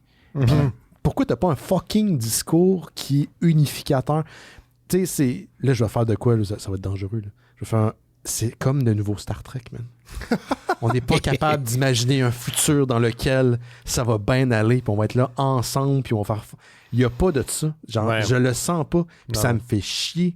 Genre, je me reconnais pas là-dedans, tu sais. C'est plus des beaux projets. Non, il n'y en a pas. Il y en a pas. On peut plus être unis, non. Non, il faut qu'on tape sur du monde pour être sûr d'avoir un levier politique puis créer un courant dans notre sens. Puis ça... Tu sais, c'est déjà taxant tout ce qui se passe à travers le monde. Je trouve qu'en ce moment, il y avait au moins cette certitude-là dans mon âme que ici, c'est différent, qu'il y a des valeurs qui sont communes, qui sont des valeurs sociales fortes. Je le sens même pas. Fait que je me demandais si c'était juste moi qui étais cynique comme d'habitude. Non, c'est... ton cynisme représente bien l'ambiance qu'on vit en ce moment. Donc, les films de DVD, Blu-ray... Oui, je vais vous parler d'un film qui a un peu un lien avec ce qu'on vient de parler. Oh! Tu rafales encore? Les ordres? Non plus. Non, écoutez, le lien est très petit. Je vais vous parler d'un film que j'ai vu pour la Saint-Valentin. Je me suis fait une date et j'ai écouté le film The Donor, ou version française, ça s'appelle Femme ou maîtresse. C'est un film de 2001 réalisé par Jean-Marie Palardy. Jean-Marie Palardy est celui qui a fait le fameux film Wildfire. Ben oui. Là où un personnage dit « Dommage que tu sois ma sœur ». Exactement. Et qui a aussi réalisé des films comme L'arrière-train sifflera 3 fois ou L'amour chez les poids lourds. Bon. Tout un CV quand même. Ouais. Mais c'est ça, c'est un film qui est fait en 2001 et ça raconte l'histoire de Mathieu, un Américain avec le plus gros accent français, parce que c'est clairement un Français qui parle en anglais, est marié à Françoise, qui est une Américaine et que ses beaux-parents, qui sont joués par Karen Black et un dude qui a une face de « Ah oui, je l'ai déjà vu dans quelque chose ». Ses beaux-parents veulent absolument que Mathieu et Françoise aient un enfant parce qu'ils ont besoin d'un héritier. Et là, le problème, c'est que Françoise, elle est infertile. Oui. Ça va? C'est ça. Oui. OK. Ils vont aller adopter? Non, j'ai eu un brain fart, là, excusez. Là. OK. Mais c'est ça. Là, le frère de Mathieu, joué par David Carradine, qui est un peu sur la pinotte, ou plutôt sur l'alcool, disons, qui joue son frère américain avec aucun accent, qui lui dit « Hey, tu devrais peut-être penser à une mère porteuse, tu peux aller à cette place-là. » Puis eux, c'est des mères porteuses qui sont en Europe, fait que t'as pas de... tu la connais pas, puis à un moment donné, toi, tu t'en vas en voyage avec ta femme et tu vas faire croire aux gens que ta femme est enceinte, puis là, tu vas aller chercher un enfant. Puis là, en tout cas, c'est un peu weird. Mais là, la femme, Françoise, elle accepte de faire ça. Mais là, le problème, c'est que Mathieu, il est un peu obsédé avec l'idée que il y a une femme l'autre côté de l'océan qui est la mère de mon enfant. Je veux savoir c'est qui. Puis là, il n'est pas supposé de faire ça. Parce que c'est de même que ça marche. Mais là, finalement, il trouve le nom de la fille, s'en va la voir, qui est en Turquie. Les deux tombent en amour. Ben l'amour a trouvé le chemin. Ben, l'affaire, c'est que lui, il est très creep, là. Il arrive, tu sais, c'est un Français avec une espèce de... Il y a des habits vestons très gros, un peu comme David Byrne, là. OK. Les Talking Heads, tu sais. C'est très, très ample. Puis là, il arrive, puis il se met dans sa vie. Puis moi, tout le long, je me dis, ben là, elle va lui dire, t'es qui, toi, des calices? Mais elle dit jamais. Puis elle est comme sous le charme. Puis je ne cache pas trop pourquoi. Mais finalement, c'est ça. Il tombe en amour. Mais là, est-ce qu'il va lui dire toute la vérité? Ça, c'est la grosse affaire. OK, elle le sait pas. Elle pense encore sait que pas son que bébé, il s'en va, là. C'est ça. Puis elle a pas dit qu'elle est enceinte. Puis lui, il a pas dit, hey, c'est moi qui est. En tout cas. Fait que c'est l'épisode de Seinfeld. C'est un peu ça. Si je peux vous spoiler la fin. Vas-y. Sinon, avancer quelques secondes. Mais c'est que là, il dit OK, ben je vais laisser ma femme et je m'en viens. Je suis en amour avec toi. Puis là, elle dit OK, cool. Puis là, le temps qu'il fasse le voyage, qui est comme le lendemain, elle a dit bon, ben je vais aller me faire avorter parce que je veux pas que il sache ça. Puis là, elle se fait avorter d'une façon étrange, là, puis finalement, elle se retrouve à l'hôpital. Puis là, lui, il arrive, puis là, c'est ça, ils disent « Ah non, elle s'est fait avorter », puis là, lui, il est comme puis là, il est en train de mourir, puis « Oh non! » Finalement, elle meurt pas, là, mais c'est un peu... c'est un peu n'importe quoi. Pourquoi j'en parle? Attends, parce que c'est pas... Mais là, il est revenu au point de départ, c'est-à-dire qu'ils n'ont pas d'héritier. Oui, mais il s'en fout parce qu'il a lâché Françoise. Là, il est avec c'était les parents de Françoise, je pensais que c'était... Oui. OK. Non, là, c'est correct d'abord. La mère porteuse n'est plus porteuse, mais ils tombent en amour. Bref. L'affaire qui fait que ce film-là était fascinant, c'était... les gens dans le film, en fait, c'est majoritairement des Français, donc qui parlent en anglais. Et disons donc que les accents sont très... Des fois, c'est difficile à comprendre. On a l'acteur principal qui est un certain Pierre Dulatte qui joue Mathieu. Bon, premièrement, son acting est vraiment dégueu, mais aussi son accent français, en plus, qui zozote un peu. Des fois, tu te demandes qu'est-ce qu'il vient de dire. Souvent, tu comprends pas ce qu'il dit. Il y a aussi le rôle de Sylvia, la mère porteuse, qui est jouée par Florence Guérin. Florence Guérin, elle, qui est une actrice qui a joué dans plusieurs films cultes et des films de genre en Europe. Elle, sa voix est doublée. Fait que c'est quelqu'un qui fait et refait la voix en anglais. Fait que ça va. Mais donc, t'as des scènes où les deux se parlent qui... disons que le mélange des deux est un peu étrange. Et toutes les espèces de personnages alentours, autant les docteurs que les gens qui travaillent avec Sylvia sur un bateau, tout ça, ils ont tous des accents que des fois, tu comprends pas ce qu'ils disent. Mais le meilleur moment pour moi, c'est à un moment donné, notre héros, Mathieu, il est dans une espèce de resort en Turquie et il se fait cruiser par deux jeunes filles. Et là, lui, il dit « Ah, je suis pas intéressé, mesdames, parce que je suis avec cette femme-là. » Puis là, les deux, il y en a une qui dit « Too bad », puis l'autre a dit de quoi qui est incompréhensible. Et quelque chose du genre. Puis là, la façon qu'ils ont parlé, je trouvais « Hey, attends, c'est-tu des Québécoises? » qui essaie de parler en anglais. Québec. Et, vous serez heureux d'apprendre qu'au générique, on a les noms Corinne Léger, Claudine Lefebvre, Frédéric Dion, Paul Lefebvre et Florence Fontaine, qui étaient des gens qui étaient à l'endroit où ils ont tourné, en fait. De ce que je comprends. Des Québécois en vacances. Ouais, des Québécois en vacances en Turquie, que d'après moi, Jean-Marie Palardy leur a dit hey, voulez-vous jouer dans le film? Vous avez comme une ligne ou deux à faire, puis là, ils ont essayé.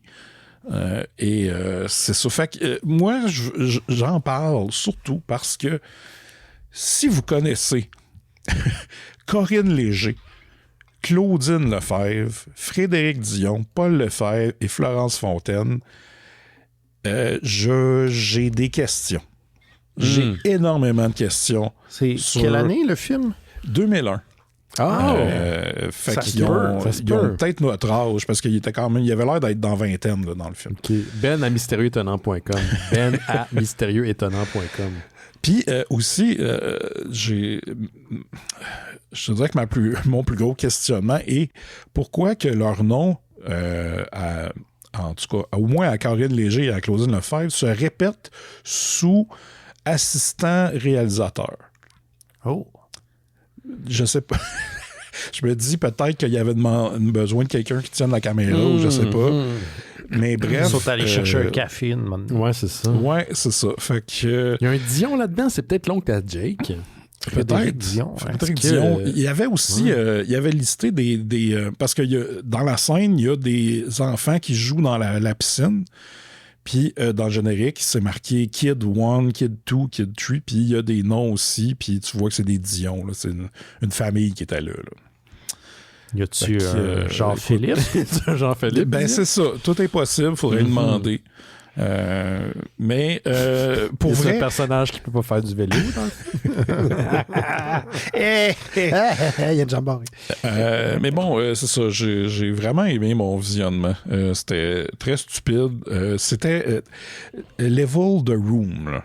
Oh oui, OK. Peut-être pas pour c'est-à-dire, il y avait un petit peu plus de budget ou au moins c'était un petit peu mieux réalisé, mais pour ce qui se passe et les dialogues et l'acting, c'est très The Room. Et surtout la fin qui n'a pas de bon sens. Donc, voilà, c'était le film The Donner.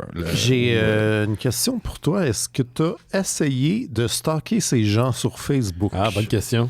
Non, j'y ai pensé, mais je me suis dit, je vais commencer par lancer un appel. Le pouvoir des mystérieux, on sait jamais. C'est sûr que c'est moins creep que d'apparaître dans les DM. Genre, t'as-tu joué dans non, c'est ça. Je ferais pas ça. Mais écoute, ça pourrait devenir un épisode des mystérieux où moi, j'interview du monde. Si t'es d'accord, si t'es trop, moi, je suis fucking down. Ouais. Wow. Merci, Simon. I guess. Plaisir. On va voir. Ouais. On vous tient au courant. Qu'est-ce que t'avais, Laurent? Je voulais parler d'une chose. C'est pas frais, là. C'est une nouvelle qui est sortie juste avant Noël, mais dont on n'a pas parlé encore, mais qui me fascine mystérieusement un peu. Il y a un... Il l'appelle un YouTuber artist. C'est un gars qui fait des projets puis qui a une chaîne YouTube, en gros, de Seattle, qui s'appelle Sunday Nobody, qui a créé une statue en bronze qui est un mix d'un disco-ball grec, là, c'est-à-dire comme une statue grecque qui est en train de faire un lancer du disque, avec une face, la face du mème de Handsome Squidward. C'est-à-dire, Squidward, c'est Carlos, en bon français, de Bob l'éponge, mais sa face, il y a comme une fois dans un show, tu le vois qu'il est comme hot, puis chaud, puis il est comme... Oui. Il est cut, puis il a comme des grosses lèvres. Fait que il a créé une statue en bronze de Handsome Squidward. Pourquoi pas? Puis là, qu'est-ce qu'il a fait avec? C'est qu'il l'a crissé dans le fond de l'océan, dans le fond de la mer Méditerranée, près de la péninsule de Halkidiki. Je sais pas c'est où exactement. Je pense que c'est comme un petit peu vers la Grèce ou Chypre. Il l'a crissé dans le fond de l'eau comme ça, dans le but avoué simplement de troller des archéologues du futur. Fait que je suis comme des fois l'actualité me déprime, mais des fois je suis comme il y a quand même des gens prêts à investir beaucoup de temps et d'argent pour troller gratuitement. C'est inoffensif, c'est juste niaiseux, mais je suis comme je suis down avec ces projets-là. C'est comme le projet de quelqu'un qui avait mis une statuette de Jason retenue par pas une échelle, Colin. Des chaînes? Des chaînes dans je sais plus quel lac. Fait que c'est plongeais, tu tombais directement. Ça, c'est dangereux. Ça, c'est vraiment terrifiant. Mais fait que là, c'est quand même un genre de prank qui a coûté 25 000 $. Écoute, je sais pas, ça a l'air très payant d'avoir des chaînes YouTube. Ça a l'air. Mais fait que on parle quand même d'une statue de 3 mètres de haut, 500 livres de bronze. Es-tu bien faite quand même? Ben, écoute, j'ai vu des photos, je suis comme, oui, ça look. Là. Moi, je tomberais dans le fond là-dessus, dans le fond de l'océan, je serais confus as fuck. Là, on va se le dire. Là. Mais, je sais pas si ça va marcher, puisque on va tout être mort, on le saura pas. On le saura pas. En même temps, je veux dire, là, tout ça est sur Internet. Mm-hmm. Si l'Internet crash, peut-être qu'un jour des archéologues seront, mais tu sais, comme tout ça est archivé en quelque part. Là, c'est quand même cute de penser qu'il y a un futur. Oui, ben c'est ça. Je suis comme, dans combien de temps tu penses qu'ils vont trouver? Ben, peut-être. Ben, imagine la planète des singes. Ah, s'il te plaît. Mais que, tu sais, à la place de la fameuse statue, c'est cette statue-là, c'est Handsome Squidward. Wow. C'est comme ça que tu comprends que c'est. Il y a un autre crossover qui s'en vient encore avec la planète des singes. Là. Ah oui? Oui, j'ai oublié de le noter, mais j'ai vu ça passer sur les sites de comics. Là. Il n'y avait pas de sortir des... Je pense que c'est Fantastic Four encore. Ah ouais? Ouais. J'ai vu un singe avec un costume. Mais c'est ça, c'est comme deux de tes intérêts. Tu sais. Il me semble que j'ai vu un singe avec le costume, mettons, de Mr. Fantastic. Ah ouais? Ouais. Ça te parle, cette affaire-là? Ben, quand même. Ben, je sais pas. C'était quoi qu'on avait lu? C'était Green Lantern, Planète des singes? Ouais. Hey, c'était tough. C'est dole en crise, ouais. Fait que, c'est ça l'affaire. Je me fais tout le temps voir. Je suis comme, oui, attends, il y a des affaires j'ai vu des trucs là, qui s'en viennent ou qui sont sortis. Là, je pense qu'il est déjà sorti, celui-là où ils ont déjà commencé à le publier, mais Romeo and Juliet and Godzilla. Ça existe pas. Oui, ben j'ai vu qu'il y avait des genres de Godzilla trash, des classiques de la littérature. Mm-hmm. Fait que ça, je mets mon argent sur Godzilla. L'affaire, c'est que je suis tout le temps comme, oui, ça m'intéresse. Puis là, je lis ça, puis je suis comme, of course que c'est de la vidange. T'as vu, il y en a un autre, là, ça s'en vient, où c'est sorti, là, je me souviens plus, là, c'est Starship Godzilla. Fait que c'est un gros vaisseau en forme de Godzilla. OK. Ouais. Puis avant que tu arrives, on a parlé de Star Wars rencontre les Avengers. Oui. Ah ouais? Ça s'en vient. Ouais. Une rumeur qui a été lancée par Rob Liefeld et qui a été confirmée par Bleeding Cool et ça serait écrit par Mark Millar. Ah ouais? Ben, tu sais, depuis que Marvel, que Disney a racheté à la fois Marvel et Star Wars, que on se doute que ceci est dans le domaine du possible. Ne serait-ce que dans des what if, j'imagine, sont allés tranquillement avec des aliens puis des prédateurs, ce qui c'est quand même moins expansif. Il y en a des bons. Oui, non, mais je veux dire, comme... Puis ça marche. Justement, il y en a des bons pour une fois qu'il y a des crossovers, qu'il y en a des bons. On a parlé beaucoup de crossovers qui n'étaient pas tout le temps bons ici. Ouais, fait que, mais pourquoi pas? Yep. Hey, j'ai un petit projet, c'est la dernière nouvelle que moi qui me reste, c'est à propos de Alex Ross. Alex Ross qui a été, sa carrière a surtout été lancée Des voyeurs de vue, là? Non, ça c'est Alex Rose, pas pareil. Non, Alex Ross. Ah, ben oui. Qui a été lancé sa carrière dans les années 90 avec deux gros titres, autant chez Marvel et chez DC. On parle de Marvels et de Kingdom Come, des titres qui sont considérés classiques, là, on s'entend là. Ouais. Et puis récemment, les gens qui sont peut-être un petit peu plus jeunes que nous autres, Alex Ross a surtout fait des couvertures pour Marvel Comics et il avait sorti aussi un truc qu'il avait écrit et dessiné, dont on a parlé à l'épisode 766, Fantastic Four Full Circle, qui était quand même quelque chose, qui était le fun, une grande pièce. Visuellement parlant, c'était très ambitieux. Il faisait toutes les covers de la série de Hulk, Immortal Hulk. Absolument. Donc, c'est là-dedans qui s'est recyclé au fil des années. Mais là, il vient de signer un nouveau roman graphique de 112 pages qui va être publié à la fois par Marvel Comics et Abrams Comics Art. Ça sort en septembre et ça s'appelle Marvel Dimensions. Ça a l'air d'être un projet assez ambitieux parce que c'est sais, l'histoire est un peu nébuleuse, là. On parle de au moins 200 personnages ou leurs variantes qui seront mis en scène durant le cours de l'histoire. Et à même le comic, pas le comic book, mais le roman graphique, il y aura un comic book de 32 pages. Donc, c'est comme si on passait d'un format à l'autre. Il y a quelque chose de méta là-dedans, j'ai l'impression. Puis on promet de passer aussi à travers les ères de l'histoire de Marvel Comics. Donc, c'est beaucoup de choses à la fois là, de proposer pour un bande dessinée de 112 pages. J'en sais pas plus. Ça va sortir, comme je le disais, au mois de septembre prochain, le 1er septembre, pour 42 Canadiens. Ça vaut quand même la peine. La couverture est sortie, c'est super beau. La collaboration avec Abrams Comic Art, c'est souvent pour le format, puis c'est aussi une espèce de couverture rigide. Ça a pris 18 mois de travail pour Alex Ross, donc c'est quand même assez massif. Et je suis très intrigué de le lire quand ça va sortir. Ça s'appelle Marvel's Dimensions de Alex Ross. Signe le dessin, mais aussi la scénarisation. OK. Yep. Nice. Messieurs, avez-vous autre chose qui vous restait de chacun de votre bord? Moi, ça va. Moi, j'ai vraiment pas fait mes recherches, mais juste noté que... tu sais, là, la mode de films d'horreur, de trucs qui tombent dans le domaine les Popeye, public, là, les Popeye, les Winnie the Pooh, est en train de déborder à d'autres choses parce que j'ai vu annoncer un film de Hungry Hippos. Yeah! Le jeu de table. Même pas un jeu de société, là, mais c'est comme... Ça s'appelle juste Hungry, puis c'est des hippopotames fâchés qui essayent de manger des gens. Donc des hippopotames. Oui, voilà. C'est super violent, des hippopotames. C'est ça. Fait que c'est ça. Mais là, ça a l'air de se passer en Louisiane aussi. Je sais comme il n'y a pas d'hippopotames en Louisiane, mais en tout cas, dans le bayou, genre. Est-ce qu'ils sont Fouille-moi, colorés, les hippopotames? Comme Écoute, j'ai vu un genre de screenshot. Il avait l'air gris verdâtre, donc genre couleur hippopotame. Not my hungry hippos, OK? Ouais, ben c'est ça. Mais écoute, est-ce que l'avenir nous dira. Ceux qui se font attaquer, c'est-tu des humains en forme de boule blanche? Ça avait juste l'air des humains. Point. Okay. Mais en fait, les boules blanches, c'était l'homme. Moi, j'imagine que... OK, là, il y a quelqu'un qui va ouvrir un zoo. Dans cette région-là, puis là, ils vont importer des animaux, dont des hungry hippos.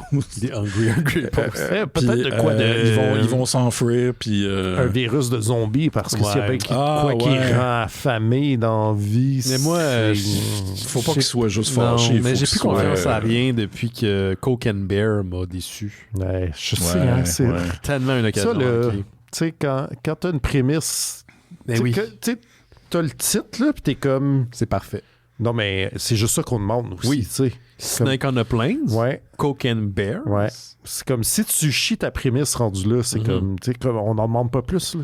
Ouais. Zombie strippers. On sait c'est quoi. On sait c'est quoi. On n'en demande pas plus, tu sais. On n'a pas... Mes attentes. Le cadre est fait. Titre. Suis les lignes. Parlant de titre, je sais pas si vous avez vu la nouvelle à propos de Jason Statham.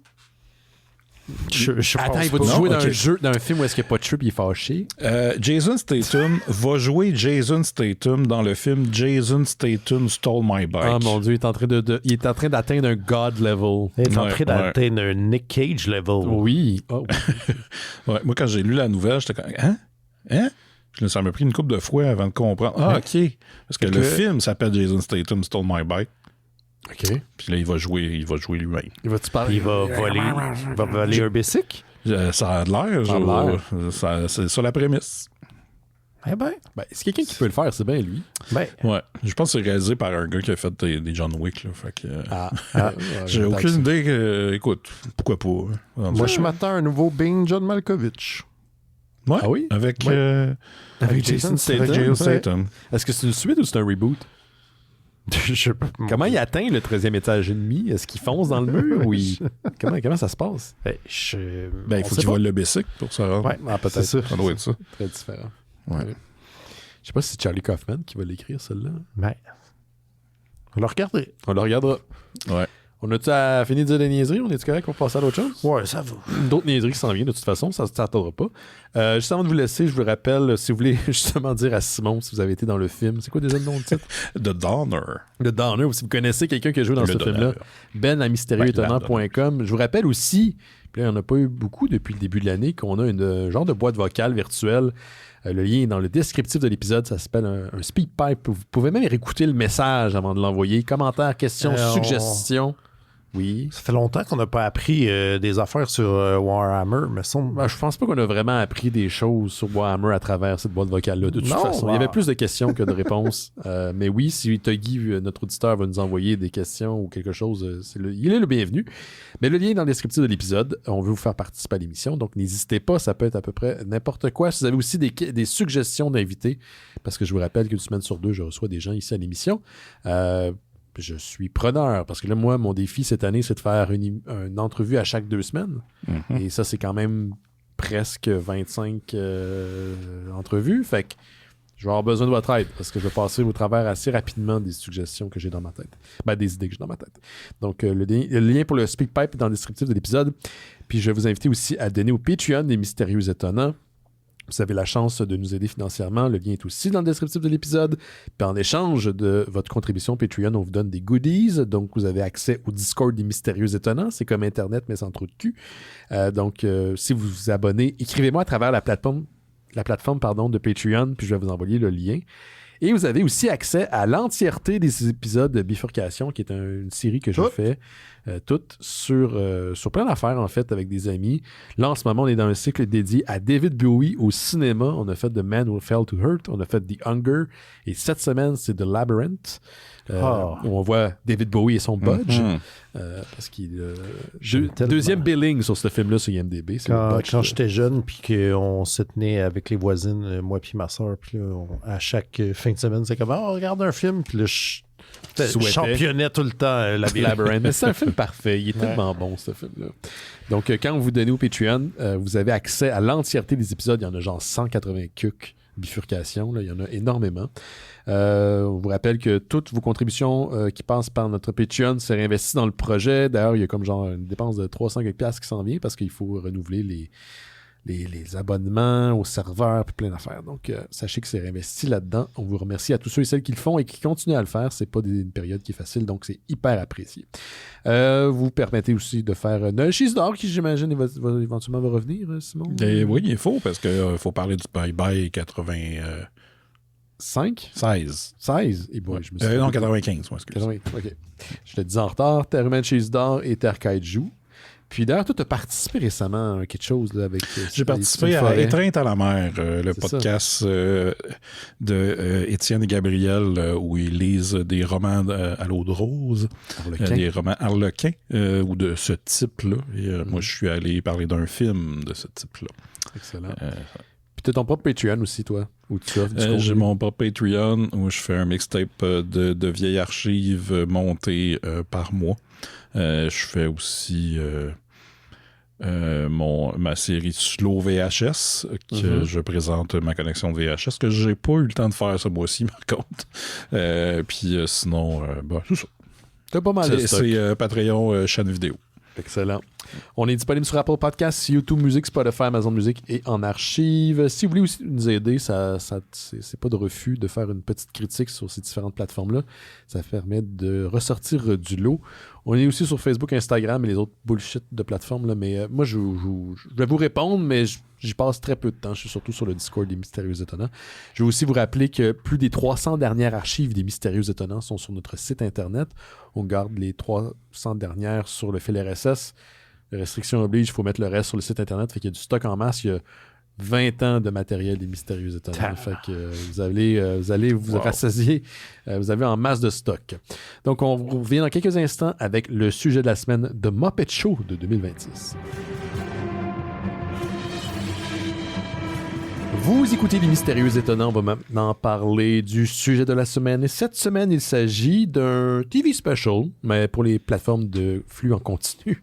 On parle de The Muppet Show de 2026, un spécial de 32 minutes qui a pour invité Sabrina Carpenter et qui est produit par Seth Rogen et qui comprend toute toutes les mopettes. Kermit y est, Gonzo y est, Miss Piggy y est. Presque toutes les mopettes. Eagle est là. Oui, celui que j'ai noté, j'ai oublié son nom, là, il m'échappe, mais celui qui était introduit dans les mopettes de 2011. Ouais, là, on l'a comme oublié, celui-là. Hein. Pourtant, il était là pendant un bout. C'est vrai, je m'attendais à ce qu'on le voit. Comment il s'appelait? Walter. Non, Walter n'était pas là. Mais bon, on résume ça assez rapidement, puis on vous rappelle qu'en dernière partie d'émission, on spoil. Donc, après plusieurs tentatives, là, puis même le spécial, l'adresse, le Kermit l'adresse en début de spécial, après plusieurs tentatives d'avoir ramené les Muppets, encore une fois, on fait un spécial pour voir s'il y a de l'intérêt.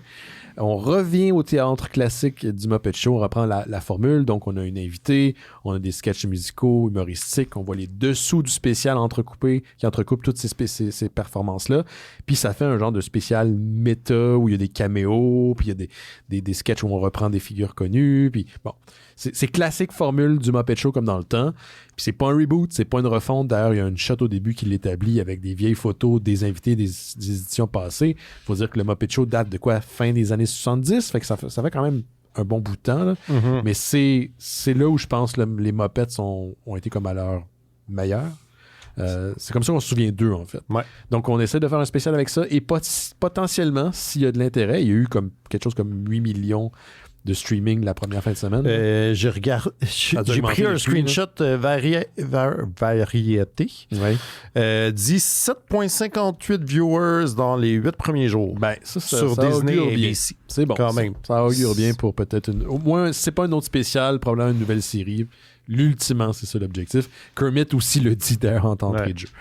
Fait qu'on va faire le tour rapidement, vous connaître votre appréciation, puis on va en parler plus en détail. Avez-vous aimé ce nouvel épisode du Muppet Show? On va commencer par toi, Laurent, qui est devant moi. J'ai tout aimé. Oui. C'est exactement ce que je voulais. Mm-hmm. Moi, j'ai fait, en plus, l'argent, c'est des votes. Là. Ouais. Ça fait, moi, plusieurs années que je suis plus abonné à Disney+. Puis là, je pense le lendemain qu'il était en ligne, je me suis abonné pour un mois. J'ai écouté le spécial, me suis désabonné direct après. Il y a une anomalie statistique dans les plateformes de Disney. Puis là, il t'envoie un petit sondage. Là. Ah, vous nous quittez, dites-nous pourquoi. Je voulais juste regarder des mopettes. Je vais peut-être revenir si vous faites plus de mopettes. Je sais comme... Get the message. Toi, Simon, t'as-tu aimé ça? Oui, j'ai bien aimé ça. Ouais. Ben, même chose, j'ai bien aimé. Tu sais, les mopettes, je trouve que c'est une propriété qui est comme un peu difficile à vendre. C'est bienveillant, Puis même Disney a toujours eu un petit peu de difficulté, je pense, à la porter, à la mettre de l'avant. La propriété n'a jamais disparu. Ils l'ont utilisé dans des sketchs, dans des spéciaux. De temps en temps, ils pop, mais une série en continu avec les Muppets, ça fait un bout qu'on a eu ça. Je pense que la dernière fois, c'est Muppets qui se voulait comme un genre de sitcom à The Office, qui est arrivé beaucoup trop longtemps après le hype qui avait été généré par le film de 2011. Fait que ça s'est comme un peu perdu. Fait que là, c'est une tentative de revenir aux sources. C'est pas autant méta que le film de 2011 se voulait. Ouais. Je pense que c'est correct. Je pense que ça revient à quelque chose qui est plus classique. Moi, en fait, je trouve que c'est ça. Je trouve qu'ils ont vraiment bien nailé la zone. Je pense pas que c'est mon épisode préféré de Muppet Show. Moi non plus. Mais c'est vraiment un épisode de Muppet Show. C'est comme... Exact. Comme si... Comme dans le temps. Genre, regarder un vieux, tu sais que c'est... Pareil, c'est des sketchs un peu n'importe quoi, en fait.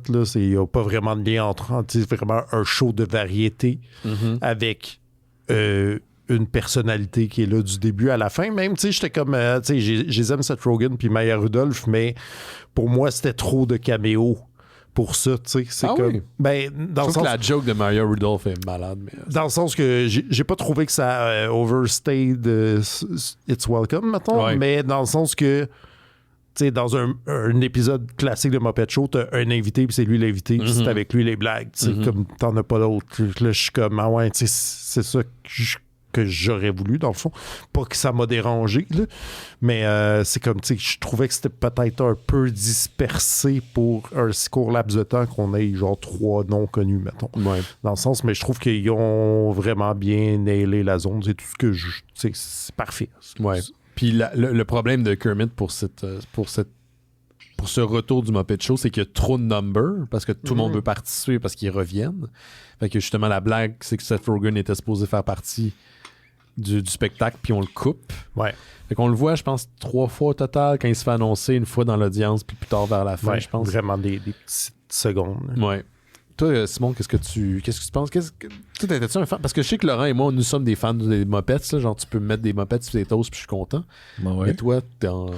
Ben, j'ai peut-être pas la même amour que vous avez, mais j'ai toujours aimé ça.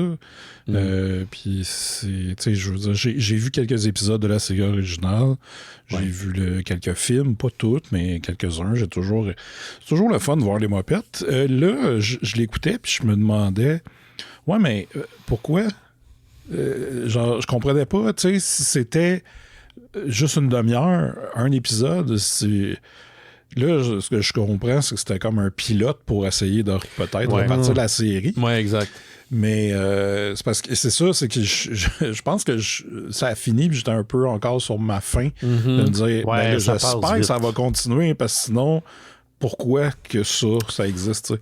Ouais, c'est pas tant un spécial qu'un épisode d'une série qui existe pas encore. Ouais, j'ai vraiment assumé que c'est du wishful thinking, mais genre, c'est un épisode 1 de... Il va en avoir d'autres, tu sais. Fait que je suis comme à l'aise avec ça, mais t'as raison que si c'est juste ça, c'est comme... C'est un peu décevant. Ouais. Mais, tu sais, sinon, j'ai aimé ça, puis tu sais, comme un j'avais vraiment le feeling d'écouter un vieil épisode quand même des Muppets, quoique j'appréciais encore plus l'art derrière le puppeteering, que je pourrais dire, la façon que les Muppets bougent. Surtout Miss Piggy, je trouvais qu'elle était vraiment bien animée, puis je me suis dit, OK, tu sais, clairement, il y a une espèce d'art là-dedans qui a évolué, puis ça fit. Ça marchait, tu sais, c'était comme... Je trouvais ça évident qu'il était un petit peu mieux, il bougeait un petit peu mieux. Puis aussi, tu sais, le production value était là pour que ça look. Le numéro avec Sabrina Carpenter dans le bateau où il y a tout plein de mopettes de poissons qui se promènent. Ils sont comme dans un bayou. Ouais, ça, j'ai trouvé ça fort. Là. Oui. Mais tu sais, en même temps, le premier numéro de Sabrina Carpenter, je sais qu'à un moment donné, je l'écoutais, puis j'étais en train de disassocier. Genre, j'étais comme pas... Je sais pas, je catchais pas comme... C'était un number musical. En fait, c'est ce qu'il faisait dans le temps aussi. Il reprenait un de ses succès. Puis, mais ça ressemblait au bar, justement, dans Terminator 2, quand il arrive tout nu. Mais je pense que j'ai vraiment... après ce numéro-là, j'ai vraiment embarqué avec le numéro des rats qui font la toune de Weekend, je pense. Ouais. Puis là, j'ai fait, OK, c'est ça, ça va être ça, puis c'est cool. Là, je me sentais bien. Je pense qu'au début, je savais pas trop qu'est-ce qu'il fallait que je regarde puis tout. Je pense que c'est un des problèmes, pas nécessairement du numéro, mais des fois les gens pensent que les Muppets, ça va être comme ça se veut humoristique. Ça peut être comique, mais c'était pas ça l'objectif, même dans le temps quand Jim Henson a pitché l'idée, quand il l'a développé, c'est de faire vraiment un spectacle de style vaudeville, mais avec des marionnettes. Ça se veut ça. C'est pour ça que ça se passe aussi dans un théâtre. Fait en soi, c'est exactement la même chose. C'est cet nouvel épisode-là est dans la lignée de tout ce qui a été fait auparavant. Puis, ça fait que c'est un peu vieillot, entre guillemets. Ouais. Mais... Oui, parce que ça n'existe plus, ce genre de show-là. Mais en même temps, c'est ce qui fait que j'avais un smile tout le long. Genre, j'étais bien. On parlait de slow TV en début d'émission tantôt. Là. T'as pas besoin d'en avoir plein la vue. Puis, et pourtant, comme tu disais tantôt, la production value est incroyable. Mais j'étais assis, j'écoutais mon enfant, j'étais juste j'appréciais l'univers, justement l'art du puppeteering, tous les détails qu'il y a dans les décors, parce qu'il y a énormément de set pieces. Comment ils sont dans le bayou, puis les marionnettes feintent de tomber dans de l'eau, mais il y a de l'eau qui revole aussi. Comment ils font ça? Comment ils s'arrangent? Quelqu'un qui pitche de l'eau, c'est clair, mais tout ça est vraiment incroyable à observer. Le numéro avec Kermit qui fait la toune de Queen, quand il y a le reveal du band en arrière, puis tout le monde ensemble, c'était comme... Tu sais, j'étais vraiment impressionné de ce que je vois. Ouais, ils sont nombreux. J'ai vu, je pense, 2 fois de l'utilisation du green screen Un petit peu, mais ça jurait pas trop. Puis ben franchement, après avoir écouté les Muppets au Haunted Mansion, je pense que on va leur pardonner là, parce que c'était dans Haunted Mansion, c'était gênant à quel point. C'était juste ça, un green screen tout le long. Là. Moi, j'ai une question, vu que vous autres, vous êtes des grands fans. Qu'est-ce que vous avez pensé de la voix de Kermit? Ouais, j'ai vu beaucoup ça en ligne aussi. Il y a beaucoup de gens pas contents de la nouvelle voix de Kermit. Ouais, ils ont mis à porte l'ancien, c'est pour ça aussi. Je sais pas ce qui s'est passé. Je sais pas, c'est la famille, ça a l'air qui a fait pression pour qu'il se fasse mettre dehors. La famille Henson? Ouais. Ah ouais. Ils ont plus de droits là depuis longtemps. Ça faisait très longtemps, fait que je sais pas c'est quoi le beef. Écoute, moi, je t'avoue que j'ai pas remarqué quoi que ce soit. Là. J'ai vu ça par après. Faudrait que je le revoie en ça m'a pas choqué. Plus attention, mais non, moi non plus, ça m'a pas choqué. C'est ça. Moi, c'est ça. Je pense qu'au début, ça m'a un peu sorti de tu sais, j'étais comme, pourquoi c'est pas la même? Pourquoi il sonne de même? Mais après, tu sais, tu t'habitues. Je veux dire, c'est la voix d'une marionnette. Mais je pense que la voix de Kermit est tellement distincte que si tu l'imites pas parfaitement, qu'il y a comme quelques différences, tu le remarques. Mais ça, plus moi, grave, je l'ai remarqué. Ouais, c'est ça qu'elle est c'est ça. Plus grave, c'est ça. Elle marchait quand il chantait, c'était la même chose, mais quand il parlait, c'était comme... il a vieilli. Il est peut-être plus vieux. Il est peut-être plus vieux. C'est ça que je me disais. Peut-être que Kermit, il fume des smokes, on sait pas. Hein? Ouais, peut-être. Une grenouille, par exemple, fais attention, Kermit. Tu risques d'exploser. Je parlais du green screen. Il y a aussi un autre moment que j'ai vu qu'ils ont rajouté des effets numériques. Ben, le numéro des rats, où est-ce qu'ils chantent la tune des week-ends dans une ruelle, ça, il y en avait. Mais le moment où Beaker se fait donner une potion pour ses yeux, puis ses yeux revolent, il commence à picher plusieurs yeux qui se multiplient. C'est en CGI, mais je ne leur retiens pas rigueur parce que je trouvais que l'intégration du CGI et de la popette comme telle fonctionne super bien. Puis j'étais bien content qu'il y avait un sketch avec Beaker. Parce qu'il en faut un pour un retour des Muppets. Ouais, une chose que j'ai pas aimé, par exemple, c'est mon cheval de bataille. Il y a beaucoup de pieds de mopette dans cet épisode-là. Toi, tu veux, moi, j'aime pas ça, des pieds de mopette. Toi, t'es le contraire de Quentin Tarantino. Tu veux pas de pieds dans tes mopettes. Ouais, ben là, je sais pas s'il aime aussi les pieds de mopette. On sait pas, regarde, on juge pas. Mais moi, c'est ça qui me sort de la magie. Qu'est-ce qui te sort? Parce qu'à un moment donné, Miss Piggy a montré ses jambes. Ouais, c'est tout le temps une histoire de... Pour moi, les mopettes sont vraies. Ouais, je comprends. Je trouve que de la façon qu'ils bougent, pour moi, ils existent. Mais quand on voit leurs jambes, systématiquement, ils deviennent un peu plus stiff. Est-ce que c'était plus ou moins creepy que quand ils ont fait du vélo? Parce que ça, c'était weird. Ouais, ça, pas dans l'épisode des Muppets, mais dans un des films, ils font du vélo. Oui, c'était dans, je pense, j'ai vu ça, mais Laurent... The Great Muppet Caper ou dans Muppet Takes Manhattan? Je me souviens pas, ça fait longtemps. Mais le premier de Muppet, me semble. Ouais. Il fait du vélo, là. Oui, mais juste Kermit fait du vélo, mais il y a un autre film où ils sont plusieurs à faire du vélo. Ah, ok, là, ça devait être un peu étrange. Ouais, c'est ça. Mais, non, c'est moins long que ça, mais moi, c'est ça, c'est parce que ça devient plus stiff. Tu le sens, mettons, qu'il y a de quoi de pas organique dans tout ça. Je comprends. Quand tu vois leurs pieds, fait que... En tout cas... T'as eu de la misère avec ça. Suspension of disbelief. Ouais, mais là, c'est parce que c'est arrivé, ça commence, Kermit met ses pieds sur la table, puis là, je suis comme... moi, je l'ai aimé, je trouvais qu'il était bien intégré, puis tout. Ouais, c'était pas pire. Ouais. Moi, je pense que... C'est quand il marche, c'est weird. Quand on voit... Comment dire? Tu sais, comme Miss Piggy qui sort sa jambe dans dessous, puis qui la monte, c'est moins troublant que de voir Kermit... au complet. Tout debout. Oui. Parce que là, ça reste des morceaux de marionnettes. Tu sais. Ouais, j'aurais aimé tellement ça être une mouche sur le plateau. Tu sais, parce qu'ils ont clairement, ils sont allés prendre des mesures où sûrement qu'il y avait des archives des anciens décors, mais ils ont super bien refait.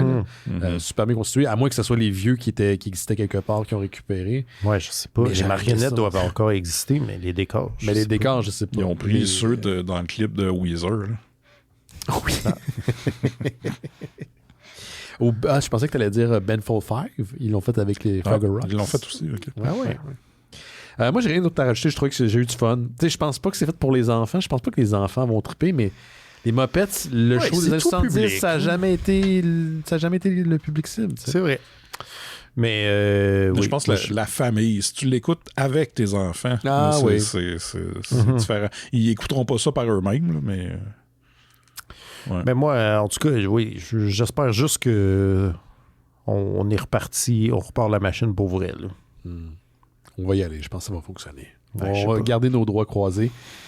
Je vous montrerai pas mes pieds, je vous promets. Moi, j'ai rien d'autre à rajouter, messieurs. On a tout fait le tour pas mal de Muppets. Est-ce qu'on le suggère, Laurent? Mais hein? De Muppet Show, là, Simon? Oui. Et moi également. Vous devriez tous vous réabonner à Disney Plus et vous désabonner juste après. Pour faire ça, oui.